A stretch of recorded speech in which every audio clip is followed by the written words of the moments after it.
Carta aos Romanos, capítulo 1. Eu, Paulo, sou um fiel escravo de Jesus Cristo, escolhido como apóstolo autorizado para proclamar o que Deus tem falado e feito. Escrevo esta carta a todos os cristãos de Roma, amigos de Deus.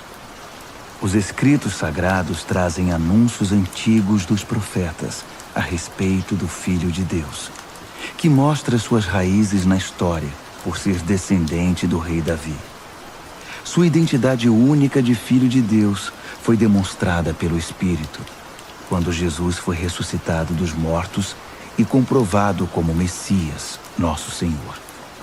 Por meio dele, recebemos a graça generosa de sua vida e a urgente tarefa de transmiti-la a outros, para que a recebam quando decidirem pela confiança obediente em Jesus. Vocês são quem são por causa dessa graça e do chamado de Jesus Cristo.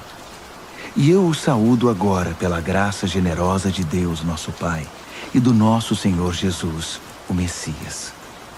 Dou graças a Deus por meio de Jesus, por todos vocês. Faço isso em primeiro lugar porque em toda parte recebo notícias da vida de fé que vocês têm, e toda vez que as ouço, dou graças a Deus. E Deus, a quem dedico adoração e serviço, divulgando as boas notícias a respeito de seu Filho, a mensagem, sabe que quando penso em vocês em minhas orações, e isso acontece o tempo todo, expresso o desejo de que Ele prepare o caminho para que eu possa visitá-los. Quanto maior a demora, mais eu sofro. Quero muito estar aí para compartilhar o dom de Deus pessoalmente e vê-los crescer fortes diante dos meus olhos. Mas não pensem que farei isso sem querer nada em troca. Vocês têm tanto para me dar quanto eu a vocês. Por favor, amigos, não entendam mal minha dificuldade de visitá-los. Vocês não têm ideia de quantas vezes fiz planos de ir a Roma. Estou determinado a desfrutar pessoalmente a obra de Deus entre vocês, assim como em tantas outras cidades e comunidades não judaicas. Mas sempre alguma coisa atrapalha meus planos. De fato, todos, gente educada ou ignorante, sofisticada ou simples, mostram-me como dependo de todos e sou devedor a todos. Por isso não vejo a hora de encontrar vocês em Roma e pregar as maravilhosas notícias a respeito de Deus. São notícias que tenho orgulho de proclamar. Essa extraordinária mensagem que revela o magnífico plano de Deus de resgatar todos que confiam nele, começando pelos judeus, mas abrindo a porta para todos os outros povos. O modo de Deus tornar justo o ser humano se manifesta em atos de fé, confirmando o que as Escrituras dizem. Aquele que vive de modo justo diante de Deus, confiando nele, vive de verdade. Mas o furor divino é despertado pela falta de confiança do ser humano em Deus, pelos erros repetidos, pelas mentiras acumuladas e pela manipulação da verdade. Mas a verdade essencial sobre Deus é muito clara. Abram os olhos e poderão vê-la. Se analisarem com cuidado o que Deus criou, serão capazes de ver o que os olhos deles não enxergam. O poder eterno, por exemplo, e o mistério do ser divino. Portanto, ninguém tem desculpa. Vejam o que aconteceu. A humanidade conhecia Deus perfeitamente, mas deixou de tratá-lo como Deus, recusando-se a adorá-lo, e foi reduzida a um tão terrível estado de insensatez e confusão que a vida humana perdeu o sentido. Eles fingem saber tudo, mas são ignorantes sobre a vida. Trocaram a glória de Deus que sustenta o mundo por imagens baratas vendidas na feira. Então Deus se pronunciou. Se é isso que vocês querem, é o que terão. Não demorou muito para que fossem viver num chiqueiro, enlameados, sujos por dentro e por fora. Tudo porque trocaram o Deus verdadeiro por um Deus falso. E passaram a adorar o Deus que fizeram no lugar do Deus que os fez. O Deus a quem bendizemos e que nos abençoa. Loucura total. Então aconteceu o pior. Como se recusaram conhecer Deus, logo perderam a noção do que significa ser humano, Mulheres não sabiam mais ser mulheres. Homens não sabiam mais ser homens. Sexualmente confusos, abusaram um do outro e se degradaram. Mulheres com mulheres, homens com homens. Pura libertinagem, pois de modo algum isso pode ser amor. Mas eles pagaram caro por isso. E como pagaram? São vazios de Deus e do amor divino, perversos, infelizes e sem amor humano. Uma vez que eles não se importaram em reconhecer Deus, Deus desistiu deles e os deixou por conta própria. A vida deles agora é uma confusão só. Um mal que desce ladeira abaixo. Eles tomam à força o que é alheio. São ambiciosos e caluniadores. Cheios de inveja, violência, brigas e trapaças. Fizeram da vida um inferno. Olhem para eles. São maliciosos, venenosos, críticos ferozes de Deus, brigões, arrogantes, gente vazia e insuportável. Mestres em criar meios de destruir vidas e revoltados contra os pais. Não passam de seres tolos, asquerosos, cruéis e intransigentes. Até parece que eles não sabem o que fazem, mas têm plena consciência de que estão cuspindo no rosto de Deus. E não se importam. Pior ainda, premiam quem faz as piores coisas com eficiência. Romanos, capítulo 2. A humanidade caiu num abismo cada vez mais fundo. Mas se você pensa que está em nível mais elevado, de onde pode apontar o dedo para os outros, esqueça. Cada vez que você critica alguém, está se condenando. Você é tão errado quanto quem você critica. Criticar os outros é uma forma bem conhecida de ignorar os próprios crimes e erros. Mas Deus não é enganado tão facilmente. Ele vê através da cortina de fumaça e o responsabiliza pelo que você faz. Ou você acha que conseguiria distrair a atenção de Deus dos seus erros, apontando o dedo para os erros dos outros? Ou que por ser um Deus tão bondoso, ele o deixaria livre de obrigações? É melhor pensar direito desde o princípio. Deus é bom, mas não é bobo. Por sua bondade, ele nos toma pela mão e nos conduz a uma mudança radical de vida. Não há como escapar. Rejeitar Deus ou fugir dele é como jogar lenha na fogueira. Um dia o fogo intenso e alto, o julgamento justo e ardente de Deus, irá queimar tudo. Não se engane, porque no fim todos terão o que merecem. Vida de verdade para quem age do lado de Deus e fogo para quem insiste em viver como bem entende, pela lei do menor esforço. Se você age contra a sua natureza, irá se destruir. Não importa a sua origem, a sua criação ou a sua formação. Mas se você aceitar o jeito de Deus fazer as coisas, a recompensa será maravilhosa. Nesse caso, também não importa a origem ou a formação. Ser judeu não é garantia automática de aprovação. Deus não se orienta pelo que os outros dizem ou pelo que você pensa de você. Ele tem seus critérios. Se você peca sem saber, Deus leva isso em consideração. Mas se você peca de modo consciente, a história é outra. O mero ato de ouvir a lei de Deus é perda de tempo se você não faz o que ele manda. Praticar, não apenas ouvir, é que faz diferença para Deus. Se um pagão que desconhece a lei de Deus consegue segui-la mais ou menos por instinto, ele confirma a verdade dela pela obediência. Comprova assim que a lei de Deus não é um elemento estranho, imposto de fora para dentro, mas algo que faz parte da própria constituição humana. Existe algo no interior do ser humano que ecoa o sim e o não de Deus, o certo e o errado. A resposta deles ao sim e ao não de Deus será de conhecimento público no dia em que Deus tomar a decisão final a respeito de cada homem e mulher. A mensagem que proclamo por meio de Jesus Cristo leva em consideração todas essas diferenças. Se você foi educado como judeu, não pense que pode descansar em sua religião. orgulhoso de estar por dentro da revelação de Deus, de experimentar as melhores bênçãos de Deus, de estar atualizado com as doutrinas. Tenho um recado especial para você que está seguro disso, que conhece a palavra revelada de Deus e se sente em condições de levar a Deus outros que estão em labirintos escuros e emoções confusas. Você está guiando os outros, mas quem está guiando você? Falo sério. Enquanto você prega, não roube, você rouba? Afinal, quem iria suspeitar de você? A mesma coisa vale para o adultério e para a idolatria. Você consegue se safar de qualquer situação com discursos eloquentes sobre Deus e sua lei. As Escrituras dizem, é por causa de vocês, judeus, que os pagãos são hostis a Deus. O texto denuncia um problema antigo que não irá se resolver.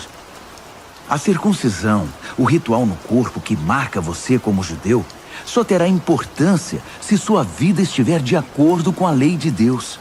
Se não estiver, é pior que não ser circuncidado. O oposto também é verdadeiro. Quem não é circuncidado e vive nos caminhos de Deus é tão bom quanto o circuncidado, e até melhor. É melhor guardar a lei de Deus sem ser circuncidado que quebrá-la sendo circuncidado. Entenda isto. Não é o corte feito por uma faca que o torna judeu. Você se torna judeu pelo que você é. A marca de Deus no coração. Não a da faca na pele é que faz de você um judeu. E a identificação vem de Deus, não de críticos legalistas. Romanos, capítulo 3. Mas se é assim, que diferença faz ser judeu ou não? Ser ensinado nos caminhos de Deus ou não?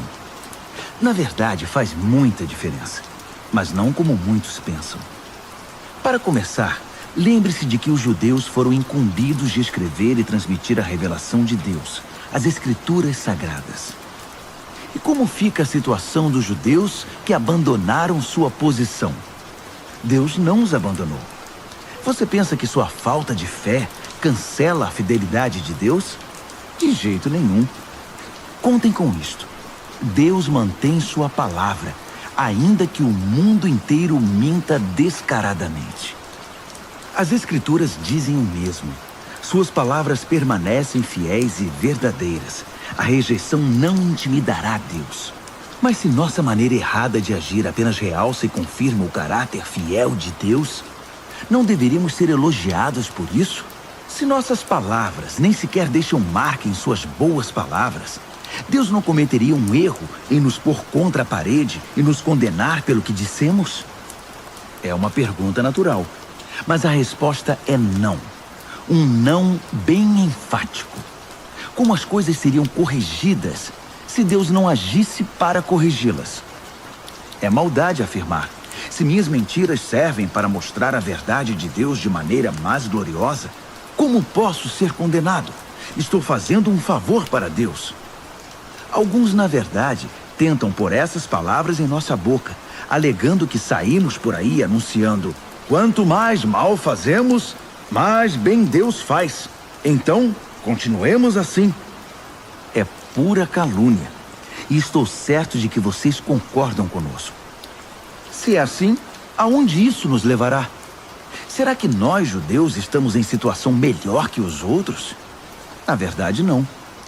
Basicamente, todos nós, judeus e não judeus, começamos em condições idênticas. Todos nós começamos como pecadores. As Escrituras não deixam dúvidas sobre isso. Não há ninguém vivendo como deve, nenhum sequer. Ninguém entende, ninguém presta atenção em Deus. Todos eles erraram o caminho. Todos estão vagueando sem rumo. Ninguém está vivendo da maneira correta. E não creio que há quem o consiga. A garganta deles é um túmulo aberto. E a língua escorregadia para enganar. Cada palavra que pronunciam está impregnada de veneno. Eles abrem a boca e empesteiam o ar. São eternos concorrentes ao prêmio Pecador do Ano. E emporcalham a terra com sofrimento e ruína. Não fazem a menor ideia do que seja viver em comunidade. Eles passam por Deus e o ignoram. Está claro que esse texto não representa o que Deus diz a respeito dos outros, mas o que diz sobre nós, a quem as Escrituras foram primeiramente endereçadas. Está claro também que somos todos pecadores, cada um de nós. Estamos no mesmo barco furado com todos os outros. Nosso envolvimento com a revelação de Deus não nos deixa de bem com Ele. Isso só faz realçar nossa cumplicidade com o pecado de todos os outros. Mas agora há algo novo no horizonte. Aconteceu o que Moisés e os profetas anunciaram por tanto tempo. Deus resolveu agir para acertar as coisas sobre as quais lemos nas Escrituras por meio do que Jesus fez por nós. E não apenas por nós, mas por todos os que creem nele, pois nisso não há diferença entre nós e eles. Uma vez que nós e eles reunimos esse longo e lamentável registro como pecadores e provamos que somos incapazes de viver a vida gloriosa que Deus deseja para o ser humano, Deus resolveu fazer isso por nós. Por pura graça generosa, Ele decidiu acertar nossa situação com Ele. Um presente do céu. Ele nos retirou da confusão em que estávamos e nos restaurou para fazer de nós o que Ele sempre quis que fôssemos. E Ele o fez por meio de Jesus Cristo. Deus sacrificou Jesus no altar do mundo para purificar o mundo do pecado. A fé nele nos deixa limpos. Deus decidiu, sob o olhar de todos, deixar o mundo numa situação aceitável diante dele, por meio do sacrifício de Jesus, finalmente cuidando dos pecados que ele havia suportado com tanta paciência. Isso não só está claro, mas acontece agora. É história atual. Deus consertou a situação e também agora permite que vivamos em sua justiça. Portanto, como fica o orgulho judeu com seus supostos direitos? Anulado? Sim, anulado. O que aprendemos é o seguinte: Deus não reage ao que nós fazemos. Nós é que reagimos ao que Deus faz. Finalmente conseguimos entender. Nossa vida se acerta com Deus e com os demais quando o deixamos acertar a situação. Não quando tentamos fazer tudo sozinhos, com orgulho e ansiedade. E como fica a orgulhosa alegação judaica de termos o monopólio de Deus? Anulada também. Deus é o Deus do judeu e de quem não é judeu. Como poderia ser diferente se há apenas um Deus? Deus resolve a situação de todos que aceitam o que ele fez e disso participam. Tanto os que seguem nosso sistema religioso, quanto os que nunca ouviram falar da nossa religião. Mas ao mudar nosso foco do que nós fazemos para o que Deus faz, não anulamos a rigorosa guarda das regras e leis que Deus estabeleceu? De modo algum. Quando adotamos o estilo de vida condizente com essa reconciliação, nós as confirmamos. Romanos, capítulo 4. Pois bem, como encaixar o que sabemos a respeito de Abraão, nosso primeiro pai na fé, nessa nova maneira de enxergar as coisas? Se Abraão tivesse sido aprovado por Deus pelo que fez, ele poderia ter recebido crédito. Mas o que temos é a história de Deus, não a de Abraão. Assim lemos nas Escrituras. Abraão participou do que Deus fez por ele e isso foi decisivo. Ele acreditou que Deus podia torná-lo justo, em vez de apelar para a própria justiça. Se você dá duro e faz um bom trabalho, merece o pagamento. Ninguém pode dizer que seu pagamento é um presente. Mas se você percebe que a tarefa está muito além da sua capacidade, algo que só Deus pode fazer e confia que Ele o fará, volto a dizer, algo que você jamais conseguirá fazer, não importa como e quanto trabalhe. Essa confiança em Deus é o que o deixa numa situação aceitável diante dele, por causa de Deus. Pura graça. Davi confirma esse modo de ver as coisas ao afirmar que quem deixa Deus consertar a situação, sem insistir em querer fazer algo no processo, é um homem feliz. Feliz é aquele cujos crimes são perdoados, cujos registros dos pecados são apagados. Feliz é a pessoa contra quem o Senhor não tem nada a apresentar. Vocês pensam que essa bênção é dada apenas para aqueles que guardam nossas tradições religiosas e são circuncidados? Acham que a bênção pode ser dada a alguém que nunca ouviu falar das nossas tradições, que não foi criado em nossa forma de devoção para com Deus? Todos nós concordamos em que foi por aceitar o que Deus fez por Abraão que ele foi declarado justo diante de Deus, não é? Agora pensem, essa declaração foi feita antes ou depois que ele fosse marcado pelo rito pactual da circuncisão? Sabemos que foi antes. Isso significa que ele se submeteu à circuncisão como evidência e confirmação do que Deus havia feito muito antes de torná-lo plenamente aceitável. Um ato de Deus que ele aceitou de todo o coração. Isso ainda significa que Abraão é pai de todos os povos que aceitam o que Deus faz por eles, enquanto ainda estão na condição dos de fora em relação a Deus, não identificados como propriedade de Deus, isto é, como incircuncisos. Justamente, os que se encontram nessa condição é que são chamados justificados por Deus e com Deus.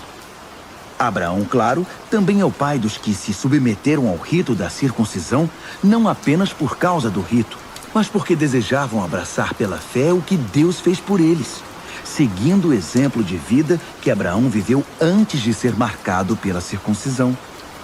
A famosa promessa de Deus a Abraão, que ele e seus descendentes possuiriam a terra, não foi feita em razão de algo que Abraão tenha feito ou viria a fazer. Foi baseada na decisão de Deus de acertar tudo para com ele, e foi disso que Abraão participou quando creu. Se alguém receber esse presente de Deus apenas por ter seguido certas ordens ou por ter cumprido formalidades, essa confiança não faz sentido, e a promessa vira um contrato frio. Seria um acordo comercial, não uma promessa santa. Um contrato cheio de pormenores, elaborado por um advogado detalhista, pode resultar em obrigações que você jamais seria capaz de cumprir. Mas se não há contrato, apenas uma promessa, e uma promessa de Deus, você não pode quebrá-la. É por isso que o cumprimento da promessa de Deus depende inteiramente da confiança que depositamos nele e em seus caminhos, e de que o aceitemos e a tudo que ele faz. A promessa de Deus chega como um presente. É o único modo de garantir a participação nela, tanto os que guardam as tradições religiosas, quanto os que nunca ouviram falar delas. Porque Abraão é o pai de todos nós. Ele não é o nosso pai racial. Isso seria ler a história de trás para frente. Ele é nosso pai na fé. Chamamos Abraão de pai, não porque Deus lhe tenha dado atenção por ter vivido como santo, mas porque Deus agiu em Abraão quando ele não era ninguém. Não é o que lemos nas Escrituras, que Deus diz a Abraão: farei de você pai de muitos povos? Abraão foi primeiro chamado de pai e depois se tornou pai, porque ousou acreditar que Deus faria o que somente Deus poderia fazer: levantar os mortos para a vida e, com uma palavra, trazer algo à existência a partir do nada. Não havia esperança, mas Abraão creu, decidido a viver não com base no que sabia que era incapaz de fazer, mas no que Deus disse que ele faria. Assim, foi feito pai de uma multidão de povos. O próprio Deus declarou: você terá uma grande família, Abraão. Abraão não ficou pensando em sua incapacidade, dizendo: sem chance, este corpo de 100 anos nunca vai gerar um filho. Ignorou décadas de infertilidade de Sara e foi persistente. Não foi reticente sobre a promessa de Deus com questionamentos. Em vez disso, mergulhou na promessa e se fortaleceu. Ficou à disposição de Deus, certo de que ele cumpriria o que tinha dito. É por isso que se diz: Abraão foi declarado justo diante de Deus ao confiar que Deus o justificaria. Mas não é só Abraão. O mesmo acontece conosco. O mesmo é dito a respeito de nós, que aceitamos e cremos naquele que trouxe Jesus à vida, quando de igual modo não havia mais esperança. O Jesus que foi sacrificado fez-nos aceitáveis diante de Deus. Tornou-nos justos perante Deus. Romanos, capítulo 5. Ao aceitar pela fé o que Deus sempre desejou para nós, consertar nossa situação com Ele, tornar-nos prontos para Ele, alcançamos tudo isso com Deus por causa do nosso Senhor Jesus. Mais ainda, abrimos-nos para Deus e descobrimos ao mesmo tempo que Ele já se abriu para nós e nos achamos no lugar que Ele queria que estivéssemos perante a graça e a glória de Deus na presença dEle, expressando o nosso louvor. Mas ainda há muito mais. Continuamos a expressar nosso louvor, mesmo que estejamos cheios de problemas, porque sabemos que os problemas podem desenvolver em nós paciência. E como a paciência, por sua vez, forja o aço temperado da virtude, mantendo-nos atentos quanto ao que Deus pretende fazer. Desse modo, passamos a ter esperança. Com essa expectativa, jamais nos sentiremos enganados. A verdade é que nem temos como reunir todas as vasilhas necessárias para encher com tudo o que Deus generosamente derrama sobre nossa vida por meio do Espírito Santo. Cristo chegou na hora certa para tornar isso realidade. Ele não esperou que todos estivessem preparados. Apresentou-se disposto ao sacrifício quando ainda éramos fracos e rebeldes demais para fazer alguma coisa por nós mesmos. Mesmo que não fôssemos tão fracos, de qualquer maneira não saberíamos o que fazer. Podemos entender quando alguém morre por uma pessoa digna e como alguém bom e nobre poderia inspirar um sacrifício abnegado. Mas Deus demonstrou quanto nos ama ao oferecer seu Filho em sacrifício por nós, quando ainda éramos tão ingratos e maus para com Ele. Agora que nossa situação com Deus está resolvida, por meio dessa morte sacrificial, o perfeito sacrifício de sangue, não há mais razão para estar em oposição a Deus sobre qualquer assunto. Se em nossa pior situação fomos postos em condição favorável diante de Deus pelo sacrifício de seu Filho, agora que estamos nessa situação maravilhosa, apenas imaginem como nossa vida poderá ser plena e gloriosa por meio da vida proporcionada pela ressurreição. Agora que já desfrutamos esta maravilhosa amizade com Deus, não nos contentaremos com meras declarações formais, mas cantaremos louvores a Deus por meio de Jesus, o Messias. Vocês conhecem a história de Adão e de como ele nos lançou no dilema em que estamos. O primeiro pecado, depois a morte. E ninguém ficou isento do pecado ou da morte. Aquele pecado afetou os relacionamentos com Deus em tudo e com todo o mundo. Mas a extensão das consequências negativas não ficou clara até que Deus a explicasse em detalhes a Moisés.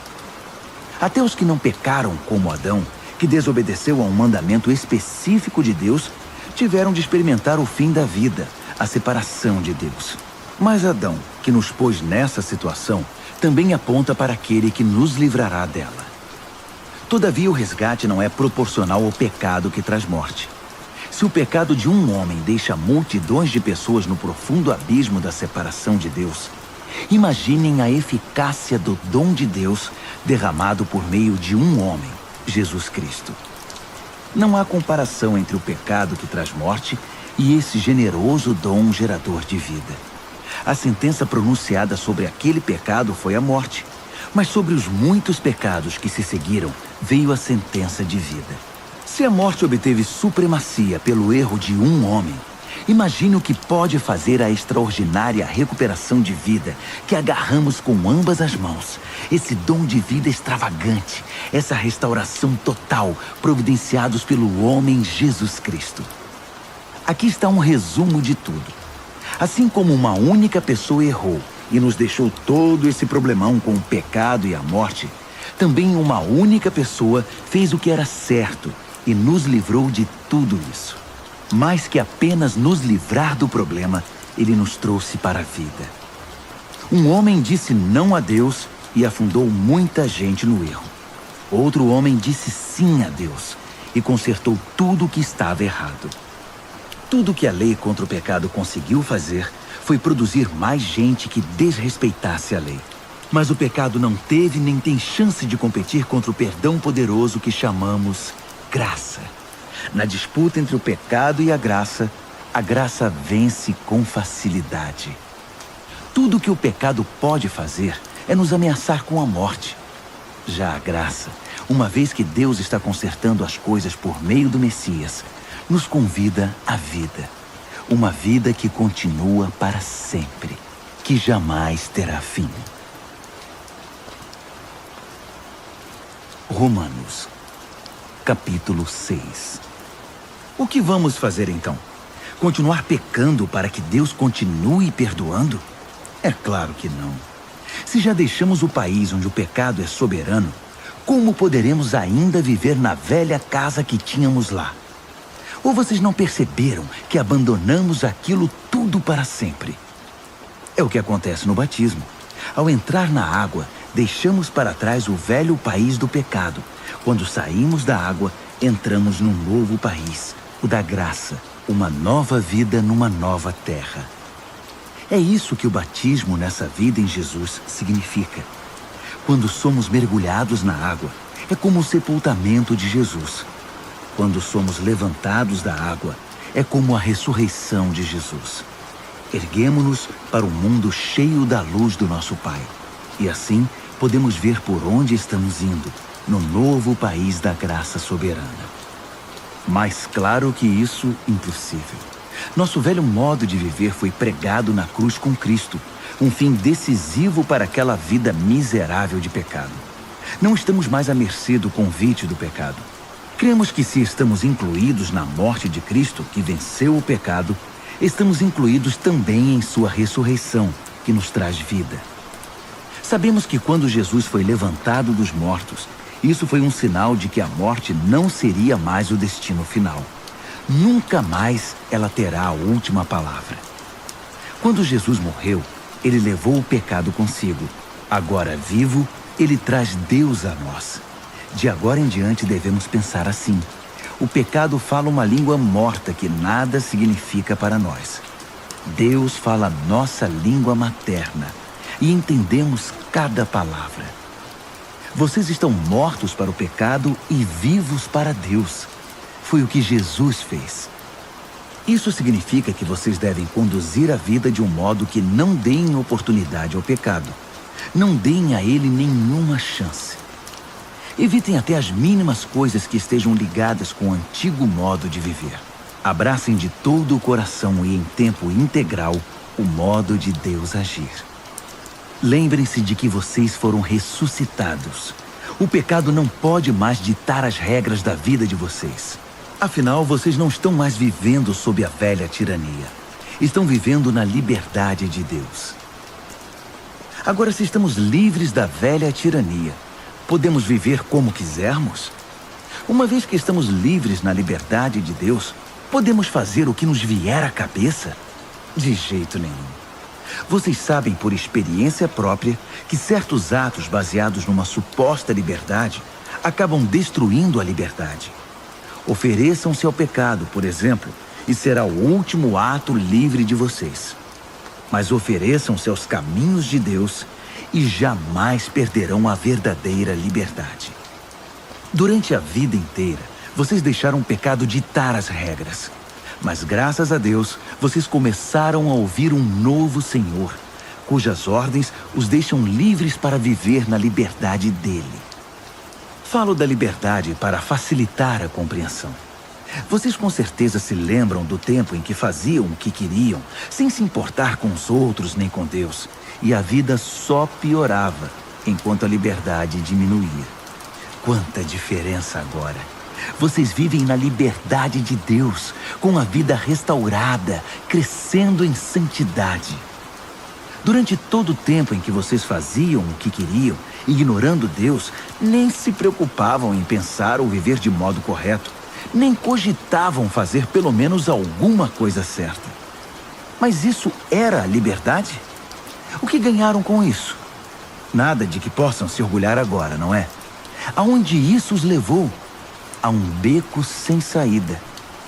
Mas agora que encontraram a verdadeira liberdade, não precisam mais ouvir as exigências do pecado. Vocês descobriram o prazer de ouvir Deus falando com vocês. Que bela surpresa! Uma vida plena, restaurada, integrada no presente, com muito mais vida a caminho. Trabalhem para o pecado por toda a vida, e seu pagamento será a morte. Mas o dom de Deus é vida real, eterna, proporcionada por Jesus nosso Senhor. Romanos, capítulo 7. Amigos, vocês não devem ter nenhum problema para entender isto, pois conhecem a lei, como ela funciona e como afeta apenas quem está vivo. Por exemplo, uma mulher casada é legalmente unida ao marido enquanto ele vive. Mas se ele morrer, ela está livre. Se viver com outro homem enquanto o marido está vivo, sem dúvida ela será adúltera. Mas se ele morrer, ela está livre para se casar com outro homem, sem crise de consciência e sem que ninguém a desaprove. Portanto, meus amigos, isso é semelhante ao que aconteceu com vocês. Quando Cristo morreu, ele tomou sobre si todo aquele modo de vida dominado por regras e o deixou no túmulo. Vocês ficaram livres para se casar com a vida da ressurreição e gerar uma descendência de fé para Deus. Enquanto vivíamos aquele antigo modo de vida, fazendo o que bem entendíamos, o pecado produzia os frutos que o antigo código da lei gerou em nós, o que nos deixou ainda mais rebeldes. Por fim, tudo o que geramos foi morte. Mas agora que não estamos mais acorrentados ao casamento dominador do pecado, livres daqueles regulamentos opressivos, estamos livres para viver uma vida nova na liberdade de Deus. Alguém pode dizer, se o código da lei era tão mau assim, ele não era melhor que o pecado. Não é verdade. O código da lei tinha uma função legítima. Sem suas orientações claras sobre certo e errado, nada saberíamos sobre o comportamento moral. Sem um mandamento sucinto, não cobiçarás, eu teria considerado a cobiça uma virtude e arruinado minha vida. Vocês não se lembram de como eram as coisas? Eu me lembro perfeitamente. O código da lei começou muito bem, mas acontece que o pecado encontrou uma maneira de perverter o mandamento, transformando-o em tentação, fazendo dele um fruto proibido. O código da lei, em vez de ser usado para me guiar, serviu para me seduzir. Sem a complexidade do código da lei, o pecado parecia sem atrativos e sem vida, e eu seguia meu caminho sem dar muita atenção a ele. Mas depois que o pecado pôs as mãos no código da lei e se tornou chamativo, fui enganado e caí. O mesmo mandamento que deveria me guiar à vida foi maliciosamente usado para me enganar, levando-me a um desvio. Desse modo, o pecado estava vivo, eu morto. Mas o código da lei em si é bom. É sabedoria da parte de Deus. E cada mandamento é saudável e santo. Prosseguindo. Já posso ouvir a próxima pergunta de vocês. Quer dizer que não posso confiar no que é bom, isto é, na lei? O bem é tão perigoso quanto o mal? É claro que não. O pecado apenas fez aquilo que o tornou famoso. Usar o bem como cobertura para me induzir a fazer o que no final iria me destruir. Ao ocultar o bom mandamento de Deus, o pecado provocou consequências negativas que jamais conseguiria causar por si só. Posso antecipar a resposta também. Sei que todos os mandamentos de Deus são espirituais, mas eu não sou. Essa não é também a sua experiência? Sim, estou cheio de mim mesmo. Afinal, passei longo tempo na prisão do pecado. O que não entendo a meu respeito é que decido uma coisa e faço outra, sendo levado a fazer o que absolutamente desprezo. Então, se não consigo decidir o que é melhor para mim mesmo e fazê-lo, é óbvio que o mandamento de Deus é necessário. Entretanto, preciso de algo mais. Pois se conheço a lei e mesmo assim não posso guardá-la, e se o poder do pecado dentro de mim insiste em sabotar minhas melhores intenções, obviamente preciso de ajuda. Entendo que não posso cumpri-la. Posso desejar, mas não posso fazer. Decido fazer o bem, mas de fato não o faço. Decido não fazer o mal, mas acabo fazendo de um modo ou de outro. Minhas decisões não resultam em ações. Algo está muito errado no meu interior e sempre tira o melhor de mim. Isso acontece tanto que já é previsível. No momento em que decido fazer o bem, o pecado está lá para me derrubar. É pura verdade que eu me alegro nos mandamentos de Deus. Mas é óbvio que nem tudo em mim é festa. Partes de mim se rebelam em segredo. E quando menos espero, elas assumem o controle. Já tentei de tudo, mas nada resolve. Já não aguento mais. Não há ninguém que possa me ajudar? Não é essa a verdadeira pergunta? A resposta, graças a Deus, é que Jesus Cristo pode e me ajuda. Ele agiu para consertar as coisas nesta vida de contradições com a qual quero servir a Deus de todo o coração e mente. Mas sou puxado pela influência do pecado e acabo fazendo algo que não desejo.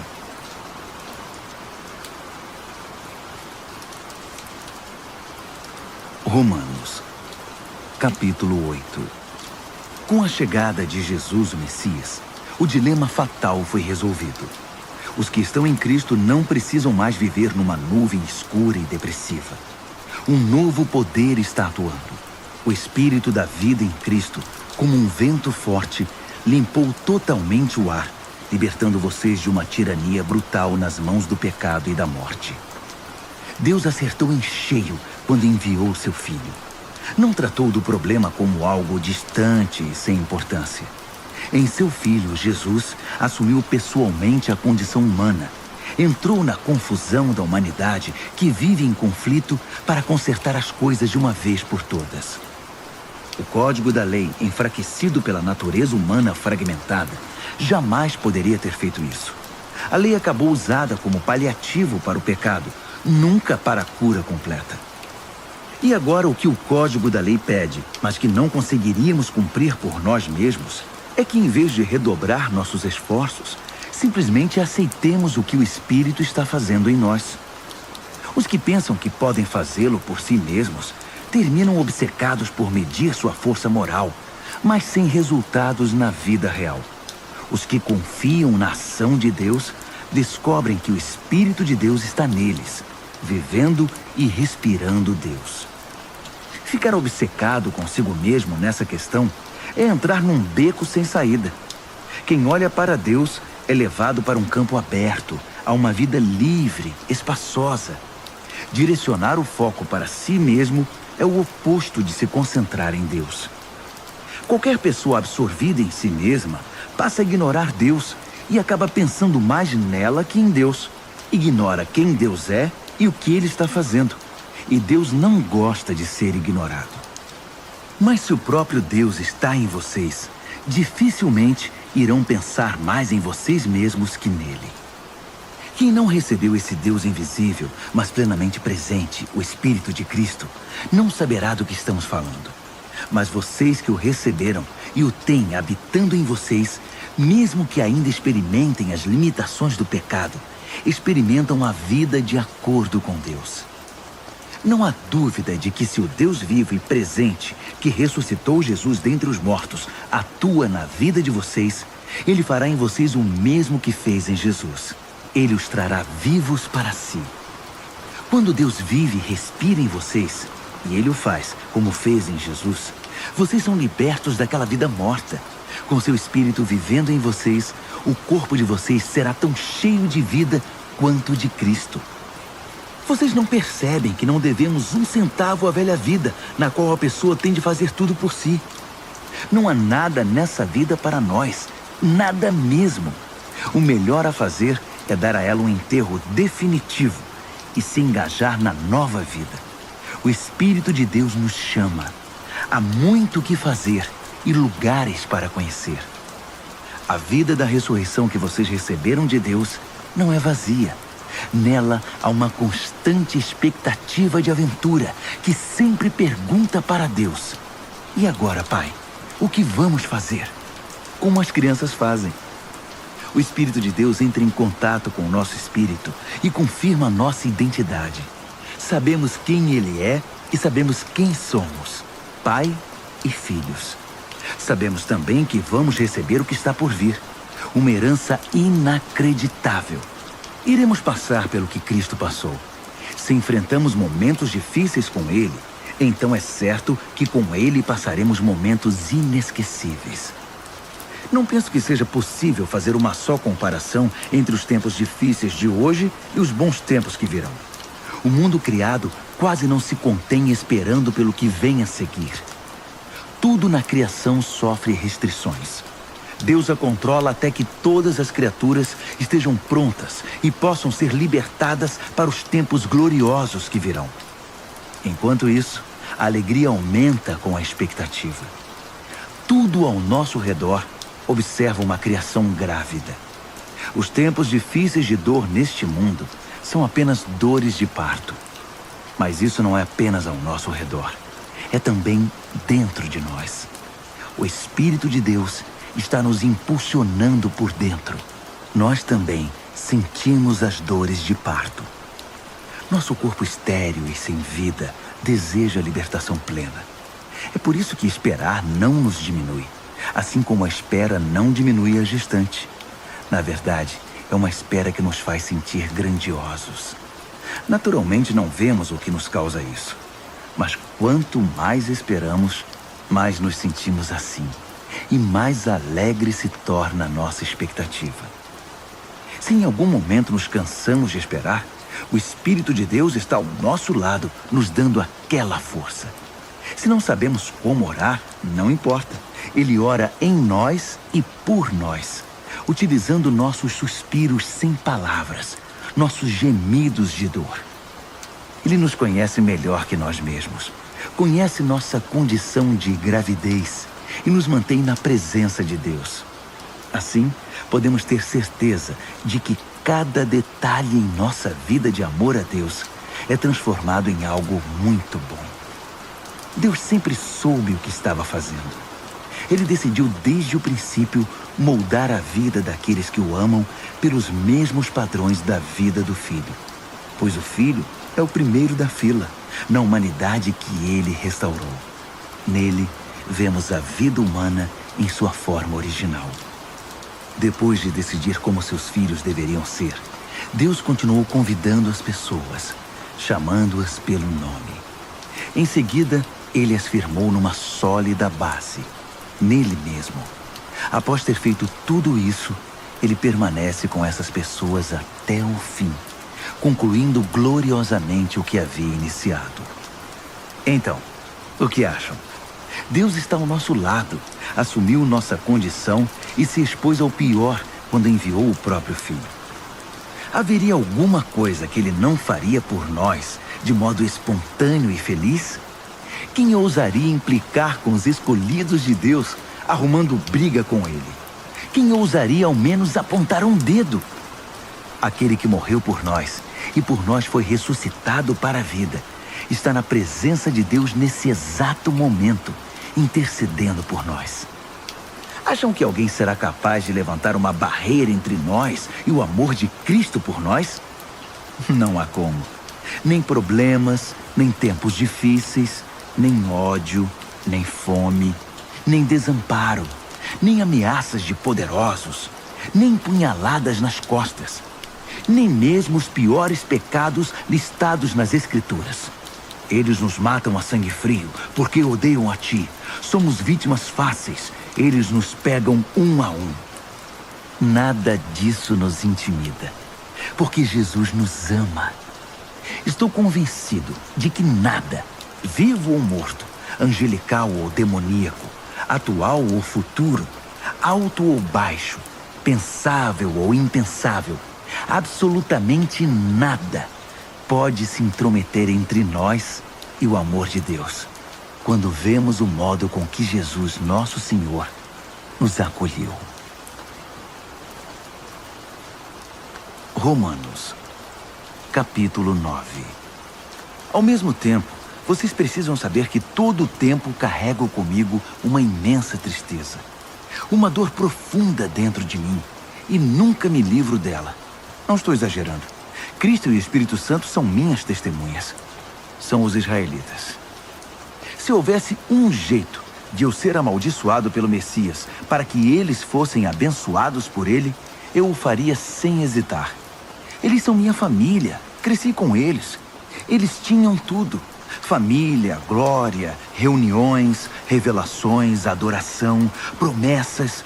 Sem falar que são o povo de onde veio o Messias, o Cristo, que é Deus sobre tudo, sempre. Amém. Mas não pensem que a palavra de Deus tenha falhado em algum ponto. O problema é antigo. Para começar, nem todos os israelitas fisicamente são israelitas espiritualmente. Não foi a linhagem de Abraão que trouxe essa identidade, e sim a promessa de Deus. Lembram-se do que foi dito: sua família será considerada por Isaque? Isso significa que a identidade israelita nunca foi determinada fisicamente, por transmissão genética, mas por Deus, pela promessa. Lembram-se da promessa? Quando eu voltar no próximo ano por esta época, Sara terá um filho. E não foi a única vez. Também foi feita uma promessa para Rebeca, muito além da genética. Quando ficou grávida do nosso antepassado Isaque e esperava os gêmeos ainda inocentes, incapazes de fazer bem ou mal, ela recebeu uma confirmação especial da parte de Deus. Na ocasião, Deus mostrou que seu propósito não é algo que dependa do que fazemos ou deixamos de fazer, e sim determinado por sua decisão, vindo diretamente de sua iniciativa. Deus disse a Rebeca: o primeiro a nascer dos gêmeos ocupará o segundo lugar. Mais tarde, a situação deu origem à dura frase: eu amei Jacó, mas rejeitei Esaú. Será que com isso podemos dizer que Deus é injusto? Vamos devagar. Deus disse a Moisés: misericórdia é comigo mesmo, compaixão é comigo mesmo. A compaixão não nasce em nosso coração compadecido, nem em nosso esforço moral, mas na misericórdia divina. Foi o mesmo caso do faraó. Eu o escolhi para ser mero coadjuvante no drama da minha poderosa salvação. Tudo o que estamos dizendo é que Deus tem a primeira palavra, iniciando a ação, na qual fazemos nossa parte para o bem ou para o mal. Então você pergunta: como pode Deus nos culpar por qualquer coisa se Ele está no controle de tudo? Se as grandes decisões já foram tomadas, que temos nós com isso? Calma. Quem você pensa que é para argumentar com Deus? Por algum instante você achou que algum de nós sabe o bastante para questioná-lo? O vaso não se dirige aos dedos que o moldaram dizendo: por que você me deu essa forma?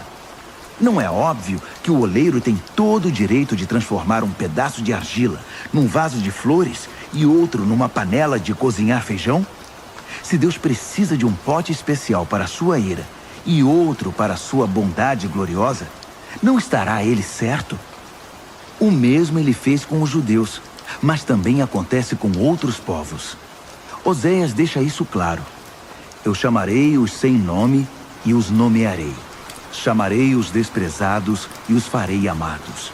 No lugar em que gritaram: você não é ninguém, eles chamam vocês de filhos do Deus vivo. Isaías mantém a ênfase. Se cada grão de areia da praia fosse numerado e a soma chamada escolhidos de Deus, eles seriam ainda números, não nomes. A salvação vem por escolha pessoal. Deus não nos conta, chama pelo nome. Meros números não são seu objetivo. Isaías enxergou esta realidade. Se nosso poderoso Deus não nos tivesse dado um legado de filhos vivos, acabaríamos como cidades fantasma, como Sodoma e Gomorra. Como resumir tudo isso?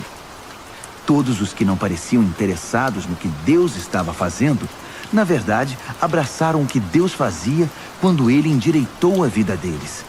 E Israel, que parecia tão interessado em ler e falar sobre o que Deus estava fazendo, distanciou-se de Deus.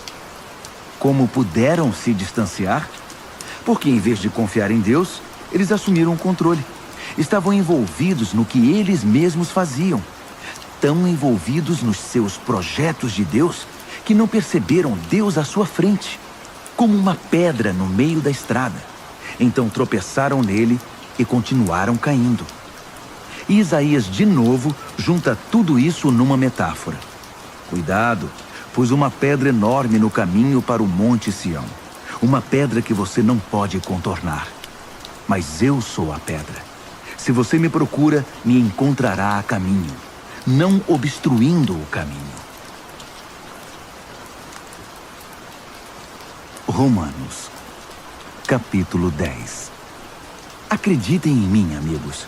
Para Israel desejo o melhor. Salvação, nada menos que isso. É o que desejo de todo o coração e em todo tempo oro a Deus por isso. Sei que os judeus são muito dedicados a Deus, mas estão fazendo tudo ao contrário. Não parecem entender que esse acerto da condição humana, que é a salvação, é obra de Deus, e muito bem sucedida. Eles montam suas lojas de salvação ao longo da rua e apregoam sua mercadoria. Após todos esses anos de recusa em se relacionar com Deus, nos termos dele, insistindo em fazer tudo à sua maneira, eles nada conseguiram como resultado. A revelação anterior tinha a intenção de nos deixar preparados para o Messias. Apenas isso. Ele então iria consertar a situação dos que crescem nele. Moisés escreveu que quem insiste em usar o código da lei para viver de maneira correta diante de Deus, logo descobre que não é tão fácil. Cada detalhe da vida é minuciosamente regulamentado. Mas confiar em Deus para moldar a vida correta em nós é uma história diferente. Não se trata de uma escalada perigosa até os céus ou de uma perigosa descida ao abismo para trazer de lá o Messias. Então, o que exatamente Moisés estava dizendo? A palavra que salva está bem aqui, tão próxima quanto a língua da boca, tão próxima quanto o coração do peito. É a palavra da fé, que aceita que Deus trabalhe e acerte as coisas para nós. Essa é a essência da nossa pregação. Diga a Deus as palavras de boas-vindas. Jesus é meu Senhor. Receba de corpo e alma a obra de Deus, seu agir em nós, como no ato de ressuscitar Jesus. É isso. Você não está fazendo nada. Está simplesmente pedindo ajuda a Deus e confiando nele para que ele o faça. Salvação é isso. Com todo o seu ser, você aceita o agir de Deus para consertar a situação e pode dizer em alto e bom som: Deus acertou tudo entre mim e ele. As Escrituras garantem: ninguém que confia em Deus de todo o coração irá se arrepender disso. Isso não mudou. Não importa qual seja o antecedente religioso de alguém. O mesmo Deus é por todos nós, agindo do mesmo modo, com incrível generosidade para com todos os que buscam sua ajuda. Todo aquele que clamar, socorro Deus, alcançará ajuda. Mas como o povo pedirá ajuda se não sabe em quem confiar? E como saberão em quem confiar se nunca ouviram falar do único que é digno de confiança? E como poderão ouvir se ninguém contar a vocês? E como alguém contará a vocês, a não ser que alguém o envie? É por isso que as Escrituras exclamam: uma visão de tirar o fôlego, uma imensa multidão anunciando a todos as coisas maravilhosas de Deus. Mas nem todos estão preparados para ver, ouvir e agir. Isaías perguntou o que todos nós em algum momento perguntamos: Deus, será que alguém se importa? Será que alguém está ouvindo ou acreditando numa única palavra de tudo isso? A questão é a seguinte: antes de crer, você tem de ouvir. E a não ser que a palavra de Cristo seja pregada, não há nada para ouvir. Mas não são inúmeras as oportunidades que Israel tem de ouvir e entender o que está acontecendo? Inúmeras, eu disse. As vozes dos pregadores se foram pelo mundo, sua mensagem pelos 7 mares da terra. Então, a grande pergunta é: por que Israel não entendeu que não tinha espaço nessa mensagem? Moisés acertou quando predisse: quando vir Deus alcançar todos aqueles a quem você considera inferiores, estranhos, você irá morrer de inveja. Quando vir Deus alcançar os povos que você considera ignorantes espirituais, você vai ficar furioso. Isaías ousa pronunciar as seguintes palavras de Deus: povos me encontraram e me receberam, povos que nunca haviam me procurado. E eu encontrei e recebi povos que nunca antes haviam perguntado a meu respeito. Então ele conclui com uma acusação. Dia após dia, chamei Israel de braços abertos, e para minha tristeza, não vi resposta a não ser puro desdém. Romanos, capítulo 11. Será que isso significa que Deus está tão farto de Israel que não quer mais nada com eles? É claro que não. Lembrem-se de que quem escreve estas coisas é um israelita, um descendente de Abraão, da tribo de Benjamim. Mais judeu, impossível. Não estamos, portanto, falando de rejeição. Deus está muito envolvido com Israel. Investiu demais nesse povo para desistir agora. Elias, angustiado por causa desse mesmo Israel, clamou em oração. Deus, eles mataram teus profetas, destruíram teus altares. Só eu sobrevivi e agora eles estão atrás de mim. Lembram-se da resposta de Deus? Eu ainda tenho 7.000 que não desistiram. 7.000 que são leais até o fim. É a mesma coisa hoje. Ainda há uma minoria fiel e atuante. Talvez não muitos. Provavelmente mais do que vocês pensam. Eles estão firmes, não por causa do que pensam que ganharão com isso, mas porque estão convencidos da graça e do propósito de Deus em chamá-los. Se estivessem pensando apenas nos próprios interesses, já teriam largado tudo há muito tempo. O que aconteceu então? Bem, quando Israel tentou se acertar com Deus por esforço próprio, perseguindo os próprios interesses, não obteve sucesso. Os escolhidos de Deus foram os que deixaram Deus buscá-los pelo interesse que tem por eles. Como resultado, receberam um selo de aprovação. O Israel interesseiro tornou-se insensível a Deus. Moisés e Isaías comentaram a respeito. Farto de suas reclamações e do seu egoísmo, Deus obscureceu sua visão e entorpeceu seus ouvidos. Trancou-os numa sala de espelhos, e eles estão lá até hoje. Davi estava preocupado com a mesma coisa. Tomara que adoeçam ao comer a comida preparada por eles mesmos. Que quebrem a perna andando em seus caminhos egoístas. Tomara que fiquem cegos ao contemplar seus espelhos. Que tenham úlceras ao brincar de Deus. A próxima questão é: os judeus foram derrotados? Excluídos para sempre? A resposta é um enfático não.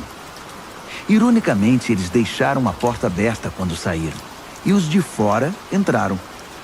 O resto, vocês sabem. Os judeus começaram a pensar que talvez tivessem perdido uma coisa boa. Mas se a saída deles impulsionou essa migração mundial de não-judeus para o reino de Deus, imaginem o efeito da volta deles. Que lindo retorno será. Mas não quero continuar falando deles. São vocês, os de fora, que me preocupam. Minha tarefa pessoal se concentra nos chamados de fora.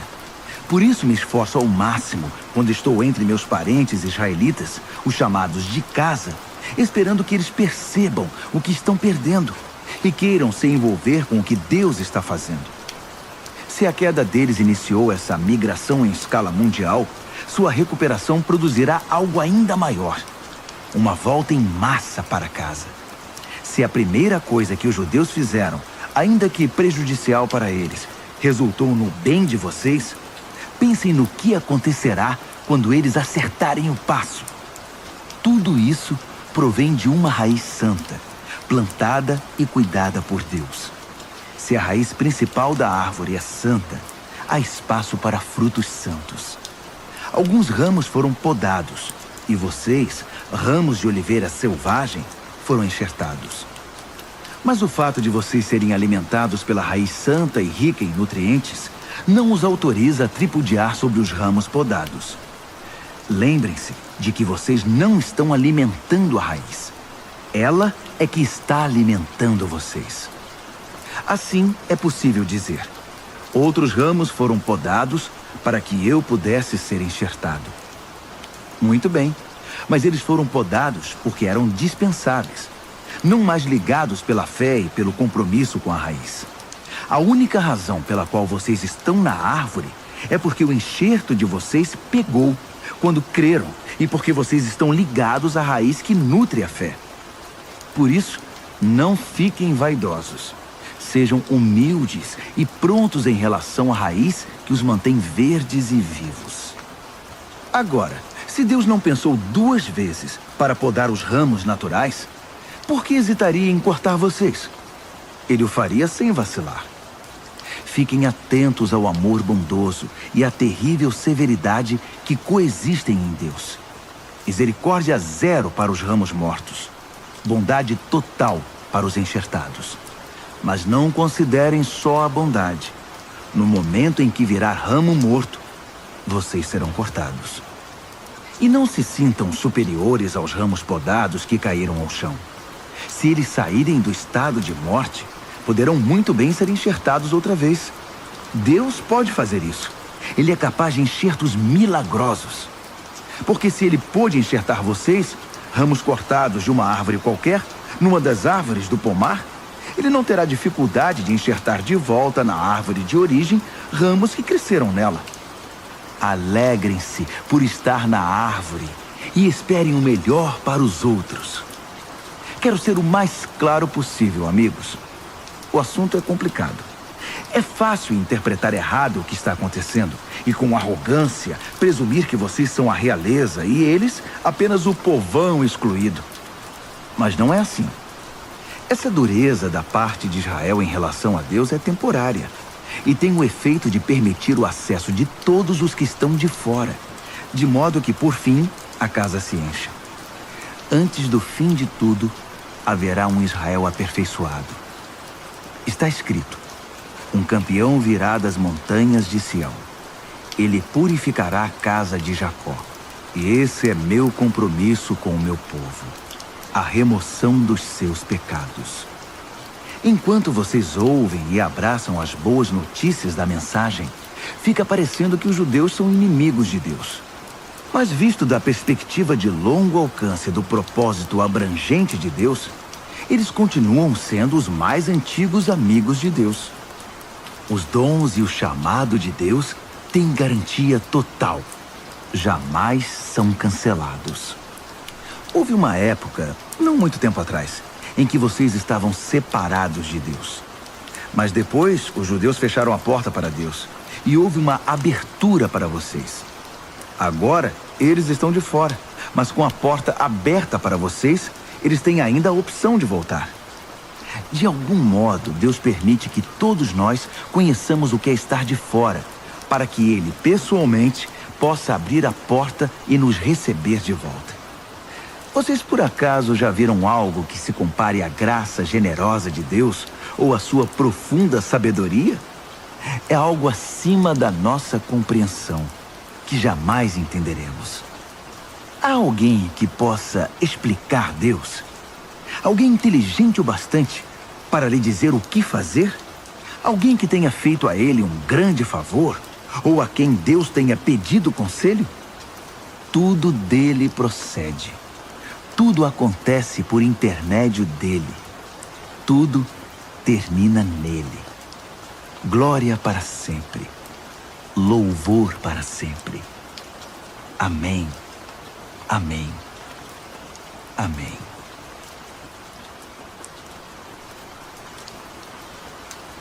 Romanos, capítulo 12. Portanto, com a ajuda de Deus, quero que vocês façam o seguinte: entreguem a vida cotidiana, dormir, comer, trabalhar, passear, a Deus, como se fosse uma oferta. Receber o que Deus fez por vocês é o melhor que podem fazer por Ele. Não se ajustem demais à sua cultura, a ponto de não poderem pensar mais. Em vez disso, concentrem a atenção em Deus. Vocês serão mudados de dentro para fora. Descubram o que Ele quer de vocês e tratem de atendê-lo. Diferentemente da cultura dominante, que sempre os arrasta para baixo ao nível da imaturidade, Deus extrai o melhor de vocês e desenvolve em vocês uma verdadeira maturidade. Ao escrever para vocês, sinto profunda gratidão por tudo que Deus me deu. especialmente pela responsabilidade que tenho por vocês. Vivendo assim, como cada um de vocês em pura graça, é importante que não tenham um conceito errado de vocês mesmos, achando que têm alguma bondade para apresentar a Deus. Não, é Deus quem concede tudo a vocês. O único modo de nos entendermos é pelo que Deus é e pelo que Ele faz por nós, não pelo que somos e fazemos por Ele. Assim, somos como as várias partes do corpo humano. Cada parte tem seu significado no corpo, visto como um todo, mas não o contrário. O corpo de que estamos falando é o corpo formado pelas pessoas escolhidas por Cristo. Cada um de nós encontra significado e função como parte desse corpo. Não podemos ser como um dedo decepado que não tem valor. Então, desde que estejamos ligados às outras partes constituídas de maneira genial e funcionando maravilhosamente no corpo de Cristo, sejamos o que fomos feitos para ser, sem inveja ou sentimento de superioridade sobre os outros, sem tentar ser algo que não somos. Se você prega, limite-se a pregar a mensagem de Deus. Se você ajuda, apenas ajude. Não tente assumir o comando. Se você ensina, apegue-se ao ensino. Se você tem a capacidade de encorajar, tome cuidado para não se tornar autoritário. Se você recebeu alguma posição de responsabilidade, não manipule. Se você foi chamado para ajudar gente em angústia, fique de olhos abertos e seja rápido em responder. Se você trabalha com os desamparados, não se permita ficar irritado ou deprimido por causa deles. Mantenha o sorriso. Amem de verdade, não de maneira fingida. Evitem o mal ao máximo. Apeguem-se ao bem como puderem. Sejam bons amigos que amam profundamente. Não procurem estar em evidência. Não se deixem esgotar. Mantenham-se animados e dispostos. Sejam servos vigilantes do Senhor, com uma expectativa alegre. Não desistam em tempos difíceis, mas orem com fervor. Ajudem os cristãos necessitados e pratiquem a hospitalidade. Abençoem os inimigos. Não haja maldição em suas palavras. Riam quando seus amigos estiverem alegres. Chorem com eles quando estiverem tristes. Ajudem-se uns aos outros. Não sejam arrogantes. Façam amigos entre as pessoas mais simples. Não se julguem importantes. Não revidem. Descubram a beleza que há em todos. Se você a descobriu em você, faça o mesmo com todos. Não insistam na vingança. Ela não pertence a vocês. Eu vou julgar. Eu vou cuidar disso, diz Deus. As Escrituras recomendam que se você vir seu inimigo com fome, ofereça-lhe um bom almoço. Se estiver com sede, dê-lhe de beber. Sua bondade irá surpreendê-lo. Não permita que o mal vença em sua vida, mas vença o mal com a prática do bem. Romanos, capítulo 13. Sejam bons cidadãos. Todos os governos estão abaixo de Deus. Se há paz e ordem, é ordem de Deus. Então vivam de modo responsável como cidadãos. Se forem irresponsáveis para com o Estado, estarão sendo irresponsáveis para com Deus, e Deus pedirá contas disso. As autoridades constituídas só serão uma ameaça se desobedecerem. Os cidadãos decentes não têm o que temer. Querem estar em boa situação com o governo? Sejam cidadãos responsáveis, e o governo trabalhará a seu favor. Mas se vocês desobedecem às leis o tempo todo, cuidado. Os guardas não estão aí apenas para serem admirados por seus uniformes. Deus também tem interesse em manter a ordem e os usa para isso. Portanto, vivam com responsabilidade. Não apenas para evitar a punição, mas por ser a maneira certa de viver. É por isso também que vocês pagam impostos, para que a ordem seja mantida. Cumpram suas obrigações como um cidadão. Paguem seus impostos. Paguem suas contas. Respeitem seus superiores. Não façam dívidas, a não ser a imensa dívida de amor que vocês têm uns para com os outros. Quando vocês amam uns aos outros, estão cumprindo a lei, o código da lei. Não durma com uma pessoa casada, não tire a vida de ninguém, não pegue o que não é seu, não fique o tempo todo desejando o que você não tem. E todos os outros nãos que você pensar se resume nisto. Ame o próximo como a você mesmo. Você não faz nada errado quando ama o próximo. Adicione tudo ao código da lei e a soma total sempre dará amor. Mas cuidem para não serem absorvidos pelas obrigações diárias a ponto de perderem tempo e se distraírem de Deus. A noite está quase acabando. O dia vai raiar. Estejam atentos ao que Deus está fazendo. Ele está dando os últimos retoques na obra de salvação que começou quando cremos. Não podemos desperdiçar as preciosas horas do dia em futilidades, preguiça, distração, brigas e disputas. Saiam da cama e vistam-se. Não desperdicem o tempo, nem se demorem esperando até o último minuto. Revistam-se de Cristo e estejam preparados. Romanos, capítulo 14. Recebam de braços abertos os irmãos que não veem as coisas como vocês. Não os atropelem toda vez que eles fizerem ou falarem algo com o qual vocês não concordam. Mesmo quando parecer que eles são fortes nas opiniões, mas fracos na fé. Tratem-nos com gentileza. Por exemplo, uma pessoa viajada pode muito bem estar convencida de que pode comer de tudo que há na mesa, enquanto o outro, com uma formação diferente, pode pensar que o certo é ser vegetariano. Mas como ambos são convidados à mesa de Cristo, não seria desagradável se um começasse a criticar o que o outro comeu ou deixou de comer? Afinal, Deus convidou ambos para a sua mesa. O que você vai fazer? Cortá-los da lista de convidados? Ou interferir nesse amor de Deus que a todos recebe?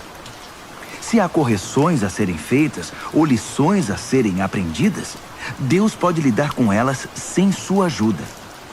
Digamos que alguém pense que determinados dias devem ser considerados sagrados, enquanto o outro pensa que todos os dias são iguais. Há boas razões para cada opinião. A verdade é que cada um é livre para seguir as convicções da consciência. O que importa em tudo isso é que se você guarda um dia sagrado, guarde-o por causa de Deus. Se você come carne, coma-a para a glória de Deus e agradeça a Ele pela picanha.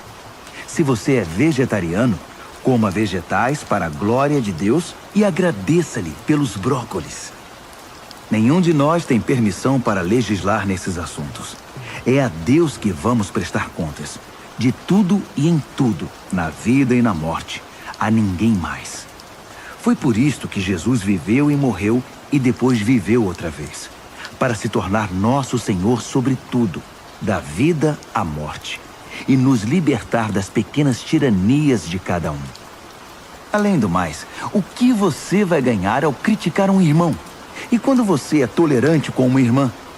Preciso dizer que isso faz você parecer um tolo ou algo pior. Afinal, um dia todos nós iremos nos ajoelhar para sermos julgados na presença de Deus. Sua crítica ou sua tolerância não vão melhorar sua situação nem um pouco. Leiam vocês mesmos o que as Escrituras dizem. Tão certo como eu vivo e respiro, Deus diz, todo joelho se dobrará na minha presença. Toda língua dirá a pura verdade, que eu, e somente eu, sou Deus. Portanto, parem de se preocupar indevidamente com os outros. Você já tem bastante com o que se preocupar, cuidando da própria vida diante de Deus. Deixem de lado a atitude de querer decidir o que é certo para o outro. Preocupem-se em não se intrometer na vida dos outros, tornando a vida mais difícil do que já é. Estou convencido, Jesus me convenceu, de que tudo é santo em si mesmo. Nós, pelas nossas atitudes ou palavras, é que podemos contaminar as coisas. Se vocês confundem os outros, fazendo do que as pessoas comem um campo de batalha, já perderam aquela amizade, aquele amor. Lembrem-se de que foi por essas pessoas que Cristo morreu. Vocês vão arriscar mandá-las para o inferno por causa de uma dieta? Não ousem fazer que a comida abençoada por Deus se torne um meio de envenenar a alma. O reino de Deus não tem a ver com o que vai para o estômago. Entendam isso. Tem a ver com o que Deus faz com sua vida quando Ele a conserta e completa sua obra com alegria. Nossa tarefa é servir a Cristo com sinceridade. Façam isso e irão matar 2 coelhos com uma única cajadada. Agradar a Deus mais que a vocês e mostrar seu valor para todo mundo. Assim, estaremos empregando nosso esforço na boa convivência fraterna. Ajudem-se mutuamente com palavras de ânimo. Não ponham seu irmão lá embaixo, apontando os defeitos dele. Não permitam que uma discussão a respeito do que é ou não é servido num jantar destrua a obra de Deus entre vocês.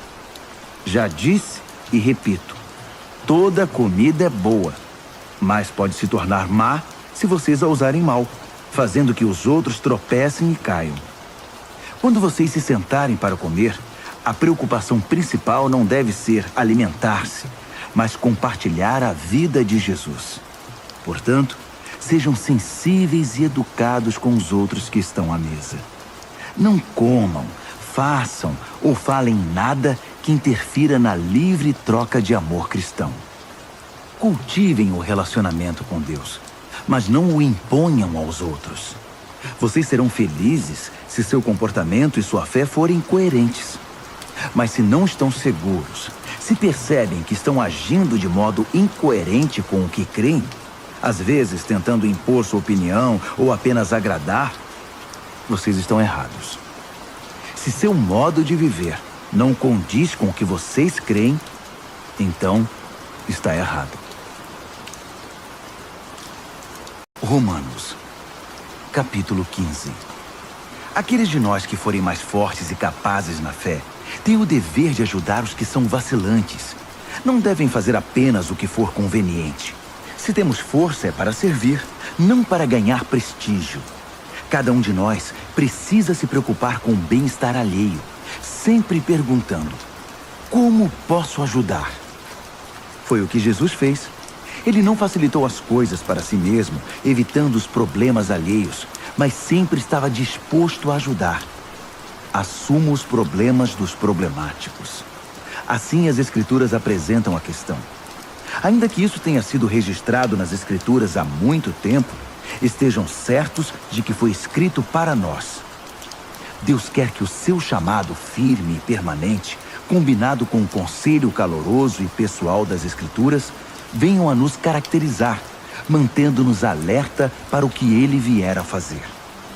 Que o nosso Deus fiel, imutável, pessoal e caloroso desenvolva a maturidade em vocês, de modo que possam estar um ao lado do outro, assim como Jesus se põe ao lado de cada um de nós. Então seremos um coral. Não apenas nossa voz, mas nossa vida cantará um hino maravilhoso, em perfeita harmonia ao Deus e Pai do nosso Senhor Jesus Cristo. Portanto, estendam a mão e acolham uns aos outros para a glória de Deus. Jesus fez. Agora é a vez de vocês. Sendo fiel aos propósitos de Deus, Jesus estendeu a mão aos judeus de maneira especial, de modo que as velhas promessas feitas aos antepassados se tornassem verdadeiras para eles. Como resultado, os não-judeus foram alcançados pela misericórdia e agora podem demonstrar gratidão a Deus. Pensem em todos os textos das Escrituras que se cumprem no que fazemos. Por exemplo, então vou reunir os que são de fora no cântico de um hino. Vou cantar ao seu nome. E esta: vocês, os de fora e os de dentro, alegrem-se juntos. E outra vez: povos de todas as nações, celebrem a Deus. Todas as cores e raças, deem louvor sincero. E a palavra de Isaías: eis a raiz do nosso antepassado Jessé, progredindo na terra e tornando-se uma grande árvore. alta o bastante para que todos em toda parte a vejam e tenham esperança.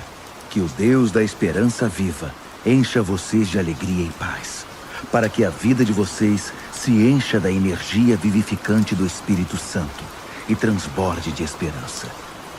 Pessoalmente, estou bastante satisfeito com o que vocês são e com o que estão fazendo. Parecem bem orientados e bastante motivados, capazes de guiar e orientar uns aos outros. Então, queridos amigos, não tomem minha linguagem ousada e dura como crítica. Não estou criticando, apenas destacando quanto preciso da ajuda de vocês para levar adiante esta tarefa específica que Deus me deu, esta obra evangélica e sacerdotal de servir às necessidades espirituais dos não-judeus, para que eles possam ser apresentados como oferta aceitável a Deus e se tornem íntegros e santos pelo Espírito Santo de Deus. Olhando para o que já foi feito e o que tenho observado, devo dizer que estou muito satisfeito. No contexto de Jesus, eu diria até orgulhoso, mas apenas nesse contexto. Não tenho interesse em dar a vocês um relato pormenorizado das minhas aventuras. Apenas as palavras e os atos de Cristo no presente, poderosos e transformadores para mim, que desencadearam uma resposta de fé entre os de fora. Nesses caminhos, tenho pregado a mensagem de Jesus, desde Jerusalém até o noroeste da Grécia. Tenho tido o cuidado de levar a mensagem apenas aos lugares nos quais Jesus ainda não é conhecido e adorado, seguindo o que está escrito: aqueles a quem nunca se falou a respeito dele, estes irão vê-lo. Os que nunca ouviram falar dele, estes receberão a mensagem. É por isso que estou demorando tanto para visitar vocês. Mas agora que não há mais trabalho pioneiro a ser feito nessas regiões, e como há muitos anos desejo ir vê-los, estou finalmente planejando minha visita. Vou para a Espanha, e então espero passar por aí e desfrutar a companhia de vocês até que, em tempo oportuno, me enviem com a bênção de Deus. Mas primeiro vou a Jerusalém entregar a oferta de auxílio aos seguidores de Jesus que vivem ali. Os gregos, em todo o caminho dos macedônios no norte até os da Acaia no sul, decidiram fazer uma coleta para os cristãos pobres de Jerusalém. Fizeram isso com prazer, mas também era obrigação deles. Percebendo que usufruíam os dons espirituais que generosamente vinham da comunidade de Jerusalém, era o dever deles aliviar aquela pobreza. Tão logo eu entregue pessoalmente a cesta de frutos, parto para a Espanha, fazendo uma parada em Roma para ver vocês. Minha esperança é que essa minha visita se torne uma grande bênção de Cristo. Queridos amigos, tenho um pedido. Orem por mim. Orem fervorosamente comigo e por mim. A Deus, o Pai, pelo poder do nosso Senhor Jesus e pelo amor do Espírito, para que eu seja liberto da cova dos leões dos descrentes na Judéia. Orem também para que minha oferta de auxílio aos cristãos de Jerusalém seja aceita no mesmo espírito em que foi recolhida. Assim, querendo Deus, irei até vocês com um coração leve e ansioso pelo consolo da companhia de vocês. O Deus da paz seja com todos vocês. Amém.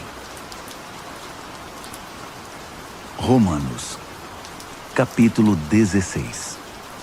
Recebam bem nossa amiga Febe, que está a serviço do Senhor, com a hospitalidade pela qual nós cristãos somos conhecidos. De todo o coração eu a recomendo, bem como sua obra. Ela é uma representante central da igreja de Cencreia. Ajudem-na em tudo o que ela pedir. Febe merece tudo o que fizerem por ela, pois já ajudou muita gente, até mesmo a mim. Saúdem Priscila e Áquila, que têm trabalhado lado a lado comigo, servindo Jesus. Eles arriscaram a vida por minha causa, e não sou o único que é agradecido a eles. Todos os grupos de cristãos não-judeus também devem muito a esse casal, para não falar da igreja que se reúne na casa deles. Saúdem meu querido amigo Epêneto. Ele foi o primeiro seguidor de Jesus na província da Ásia. Saudações a Maria, Como ela tem trabalhado por vocês. Saudações aos meus primos Andrônico e Júnias. Houve uma vez que compartilhamos uma cela de prisão. Eles já seguiam Cristo antes de eu me converter. Ambos são líderes destacados. Saudações a Ampliato, meu bom amigo na família de Deus. Saudações ao Urbano, nosso companheiro na obra de Cristo, e ao meu bom amigo Estaques. Saudações a Apeles, um verdadeiro e aprovado veterano no caminho de Cristo. Saudações à família de Aristóbulo. Saudações ao meu primo Herodião. Saudações a Trifena e Trifosa, mulheres prontas em servir o Senhor. Saudações a Pérside, amiga querida que tanto tem trabalhado em Cristo. Saudações a Rufo, um escolhido do Senhor, e a sua mãe. Ela tem sido também uma querida mãe para mim. Saudações a Asíncreto, Flegonte, Hermes, Pátrobas, Hermas e também às famílias deles. Saudações a Filólogo, Júlia, Nereu e sua irmã, e Olimpas, e a todos os seguidores de Jesus que vivem com eles. Abraços santos para todos. Todas as igrejas de Cristo enviam suas saudações mais calorosas. Amigos, um conselho final. Estejam atentos com relação aos que extraem algo do ensinamento que vocês aprenderam e depois o usam para criar confusão. Evitem essas pessoas. Elas não têm intenção de viver para o Senhor. Estão aqui pelo que podem obter e falam de modo piedoso para enganar os ingênuos. E como nunca houve dúvida acerca da honestidade de vocês quanto a essas questões, eu não poderia estar mais orgulhoso de vocês. Quero também que sejam prudentes, afeiçoados ao bem e distantes do mal. Não se deixem enganar pelas conversas suaves e ao mesmo tempo malignas. Fiquem atentos. Antes que percebam, o Deus da paz irá derrubar e pisotear Satanás no chão. Desfrutem o melhor de Jesus. Por fim, lá vão outras saudações. Timóteo, meu companheiro na obra, Lúcio e meus primos Jasão e Sosípatro enviam saudações. Eu, Tércio, que escrevi esta carta ditada por Paulo, envio minhas saudações pessoais. Gaio, que é meu hospedeiro e de toda a igreja, manda lembranças a vocês. Erasto, o tesoureiro da cidade e nosso bom amigo Quarto, enviam saudações. Todo o nosso louvor é dedicado ao único que é poderoso o bastante para torná-los fortes. Exatamente como na pregação a respeito de Jesus Cristo, como revelado no mistério que se manteve por tanto tempo, mas que agora se tornou um livro aberto por meio das escrituras proféticas.